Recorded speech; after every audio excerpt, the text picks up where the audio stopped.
What's up, Internet? This is BFGRewiews number 2. The big dose, everybody. I'm Bellman. Frazier.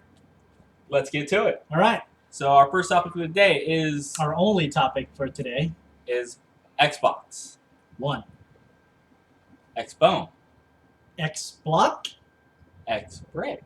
I like that. All right. So the Xbox One has been a big, huge internet discussion right now, talking about the fact that it had used games DRM. It's going to block your, sale of used games. You're not going to be able to trade your stuff. You're going to be able to share your games with 10 of your friends and family, and you share with people that are on your list as long as they have been on your friends list for 30 days. All right, so all that information has been thrown out the window. This one right here. Maybe not. So Microsoft has now come out and changed their minds. I know we touched a little bit about this on episode 1, but we wanted to touch this one really good. Really? We wanted to bring you this information because this is going to be our opinion on how we feel about the Xbox One information. So essentially they announced a reversal to all of that a week after E3. A week? Really? It only took them a week to reverse that? A week after E3. Wow. So a month after they initially first announced everything in their April press conference. Oh, you mean TV, Xbox, TV. NFL. Go home. I thought it was Xbox. Home. Go home. So the information has now been reversed. Now you can have used games. You can have your Xbox One just the way you want it. It's kind of like Burger King, right? Now your Xbox One is have it any way you want it, right?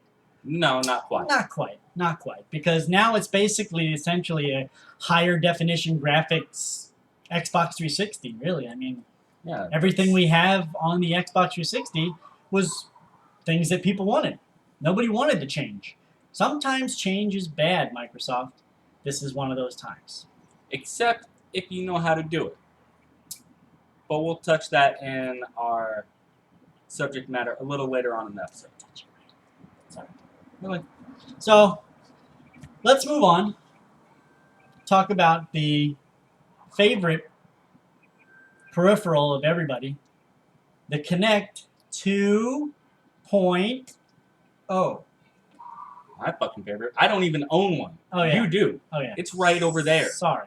So, the Kinect 2.0, everybody's favorite peripheral that they love to install and have listen to you while you're sitting on your couch or in your room listening to music. And when it's actually turned off, it actually turns off. So Microsoft has stated that the Kinect 2.0 will come with the $499 bundled system. And that's why it's actually cost $499 is because they're forcing the Kinect well, on you. They're not. Well, yeah, they're forcing it, but they're also it's a requirement. You have to have the Kinect to play games. Yay! You need the Kinect to plug in order for the system to run. So what happened? We went out and bought a Kinect for my 360. It sits there and collects dust because we don't really have that many Kinect games because nobody really wants to play it anymore. But now it's a requirement. I love that this piece of shit peripheral that I spent $100 on, yes, I spent $100 on this piece of shit, that I knew was just going to sit there, but my kids wanted it.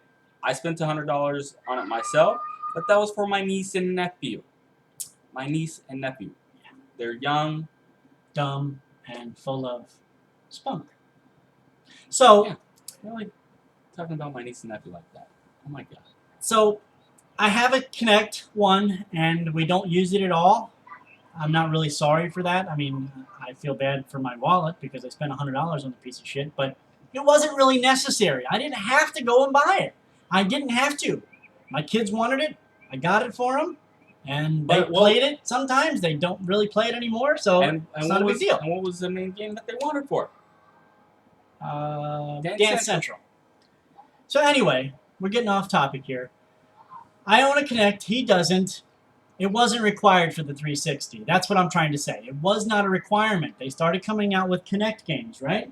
You had Kinectimals. You had the the adventure game. You had the dance games. You had Disneyland. that Castle Wreck, Yeah, whatever that game is called. really. I don't know. Racketeer. Racketeer. Yeah. Anyway. Because I don't own a Kinect, so I know partial names, not the entire names. So it wasn't a requirement, is what I'm trying to get at here. The 360 didn't require you to have one. But if you wanted to play these Kinect games, which weren't very popular to begin with, you had to have one. Now, Microsoft is saying that you must own a Kinect 2.0. You have to have it. You don't have a choice anymore. But you don't have a choice anymore on whether you get a headset or not. Right, Veldman? That's right. So because no they're headset. giving you the Kinect, they're taking out the headset. No headset. So, and another piece of information you may not know is that all of your old peripherals, will not work. We're talking headsets, Turtle Beach, Tritons, any headset that you bought, third party, Mad Cats, which I think owns Tritons, will not work on the Xbox One. Just so you know, we're letting you know, you heard it here, will not work on the Xbox One. They are trying to make an adapter, so you can connect your old headsets to the new controllers. Yeah. But that's going to be an extra piece connected to your controller. Connected to your controller upon another connected piece. Right. We know what happens there. Plus, they're probably going to charge you for it, I'm sure. $15 or $20, $19.99. Anyway, so that's the Kinect 2.0. How do you feel about it? I don't like it. Okay. Well, as why don't you like it? I mean, what is it about the Kinect that you don't like? You don't own a Kinect now. I don't own a Kinect. You don't want a Kinect 2.0. No, they're forcing it down your throat, and it spies on you. Wait, what? Really, you say that like you're shocked. It spies on you. So you're telling me that this camera that sits on my on top of my television is going to spy on me? Well, your current one, no, it doesn't, because when you turn off the system, it actually turns off. With the Xbox One, it's going to be always on because it will be in sleep mode. So that Kinect will be monitoring you 24/7. You can go into the menu and set it how you want, how much it's going to be used, like you can with the current Kinect. Right. But it's still going to record. Because what does it watch? Because why are they going to have that there? So they can record what you like, when you're shocked, when you're happy, when you're sad. What your heartbeat is. And monitor your heartbeat. So they can market more to you on everything that you like, that you're sad, that you're shocked. Wait. So what you're telling me here is that if I come home from a hard day's work and I want a Pepsi, I'm going to go to the fridge and I'm going to say, man, I really wish I had some Pepsi. You mean the Kinect is going to hear me? The 2.0 is going to hear me say that I really wish I had some Pepsi, or could you grab me a Pepsi? And it's going to recognize that, and then all of a sudden there's going to be ads popped up all over my Xbox One dashboard that are Pepsi related? I believe so. Oh, that's a possibility. I'm not saying that that's what's going to happen, but with the way that this system is set up, it's a possibility, people. Yeah, the Microsoft is going to listen to you. Microsoft is saying that it will only be listening to certain phrases. Sure. But, yes, it will only be listening for certain phrases, but it means it's always listening. Kind of like the Prism thing with the NSA was only listening to certain phrases. Everybody's conversation around the world. Yeah, but it picks up for key words such as terrorists or bombs and everything else. The point is that you're being monitored and spied on. And it's always being recorded because they're going to take that phrase and then if they're so interested, they're going to listen to the rest of it. All right. So how do I feel about the Kinect 2.0? I could care less about the stupid thing. I don't plan on currently buying an Xbox One. Neither do I. I don't really have an interest in playing any of the exclusive games that are coming out for it. Besides Dead Rising 3, I'm interested in that one, but whatever. I'll admit I'm a little interested in Titanfall. I want to give it a shot. but I'm not gonna play it. I'm not going to buy an Xbox for one game. Just like I didn't buy a Wii for one game, I'm not going to buy an Xbox One for one game. It's just not worth it, especially not $500. Yeah, that's definitely not worth it. I'm more inclined to get a Wii U for the new Zelda Smash Brothers that are coming out than getting an Xbox One for $500 for just specifically Titanfall. Right. Not worth it. I don't care who the game's made by. It could be made by Jesus Christ himself. I'm not buying an Xbox One for $500 because I have to have a Kinect connected to it. Moving on. So the last thing we want to talk to you guys today about is something that is not being talked about at all. So no one is inquiring about this. You may be hearing this information from us first, for the first time only. This hasn't been said since Microsoft's press conference in April. Both at April and E3 is their word for it, architecture.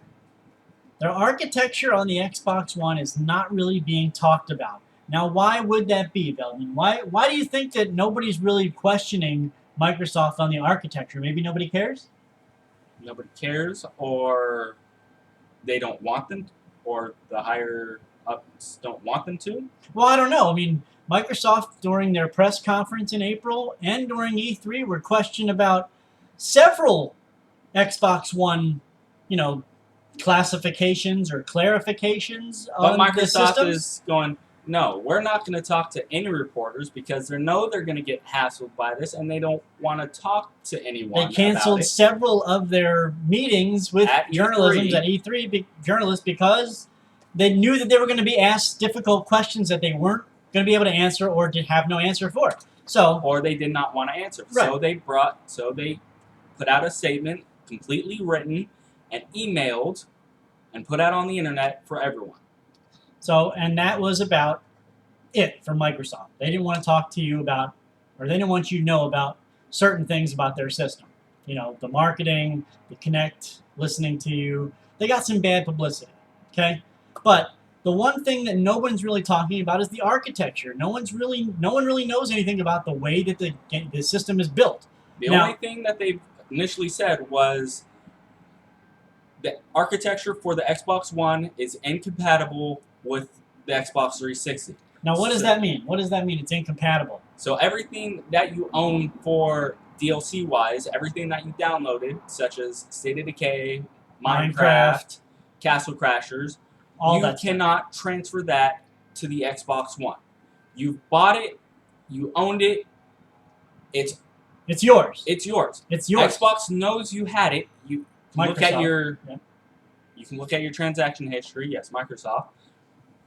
But if you try to go to your transaction history and download it to your Xbox One, it will not happen. Now, why is that? Why would Microsoft do that to us? I mean, they screwed us over with the Kinect. They screwed us over with the used games DRM, then reversed it. They screwed us over with the cloud stuff and the Titanfall servers and all that other bullshit.